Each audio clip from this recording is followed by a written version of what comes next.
Inspirational and thought-provoking. Whiteboard wall quotes for February.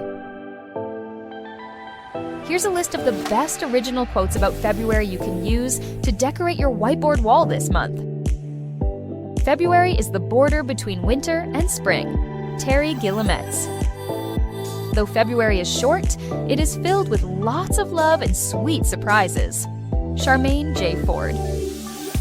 Love is composed of a single soul inhabiting two bodies. Aristotle. In February, there is everything to hope for and nothing to regret. Patience Strong. The greatest happiness of life is the conviction that we are loved. Loved for ourselves, or rather, loved in spite of ourselves. Victor Hugo. The only bubble in the flat champagne of February is Valentine's Day. Tom Robbins. The best thing to hold on to in life is each other. Audrey Hepburn. These quotes can serve as daily inspirations, perfect for jotting down on your whiteboard painted walls to brighten up the month of February.